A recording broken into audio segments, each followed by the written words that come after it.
ওই দিন আমি একটা বৃদ্ধাশ্রমে গিয়েছিলাম। একটা বৃদ্ধাশ্রমে একটা মা লিখেছে দেয়ালে যে বাবা এবার ঈদে তোর বাড়িতে আমাকে একটু নিবি, বাবা এবার ঈদে তোর বাড়িতে আমাকে একটু নিবি। কত ভয়ঙ্কর একটা বাক্য ব্যবহার করেছে, এবার ঈদে তোর বাড়িতে আমাকে একটু নিবি। যে মা বাবা বলা, মেডিকেল সায়েন্স বলে একটা মানুষ সর্বোচ্চ ব্যথা সহ্য করতে পারে 45 ইউনিট। তার চেয়ে বেশি ব্যথা হলে মানুষ হয়তো বেহুশ হয়ে যায়, না হলে মারা যায়। মা যখন সন্তান প্রসব করে মায়ের ব্যথার হচ্ছে 55। বলা হয় যে 30টি হাড় একসাথে ভাঙলে যেমন ব্যথা পায় তার চেয়ে বেশি ব্যথা পায় মা। সে মাকে তোমরা বৃদ্ধাশ্রমে রেখে আসছো, সে বাবাকে তোমরা আনস্মার্ট বলো। বাবা তোমার স্বাধীনতা খর্ব করছে। একটা বাবা একটা ছেলে ঘুড়ি উড়াচ্ছিল, একটা বাবা একটা ছেলে ঘুড়ি উড়াচ্ছিল। ছেলে জিজ্ঞেস করলো, আচ্ছা বাবা ঘুড়িটা কি কি কারণে উঠছে? বাবা বলে ঘুড়িটা সুতার কারণে উঠছে।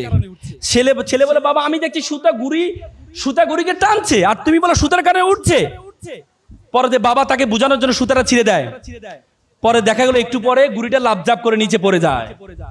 বাবা বলে দেখো তোমার অনেক সময় আমাদের বিভিন্ন হস্তক্ষেপ তোমার কাছে মনে হয় তোমার স্বাধীনতা খর্ব, কিন্তু আমার এই টান যদি না থাকে তাহলে তোমার জীবনের ঘুড়িও কখনো উড়বে না, উড়বে না, উড়বে না। সুতরাং তোমার মা বাবা তোমার জীবনের জন্য অনেক কষ্ট করেছে। বাবাকে বলে মোমবাতির মতো নিজে জ্বলে পুরো পরিবারকে আলোকিত করে। বাবাকে বলো গরম টিনের মতো, যে টিন সকল গরম নিজে সহ্য করে, নিচে সন্তান পরিবারকে সুন্দর করার জন্য পুরো জীবনটা শেষ করে দেয়। সেই মা বাবাকে আমরা বৃদ্ধাশ্রমে রেখে আসি। আজকে এখানে অভিভাবকরা আছেন, তোমাদের মা বাবা আজকে নিজেদের প্রফেশনাল ব্যস্ততা ছিল, সে ব্যস্ততা রেখে এরপরেও সন্তানের আনন্দে আনন্দিত হওয়ার জন্য এখানে আসছে।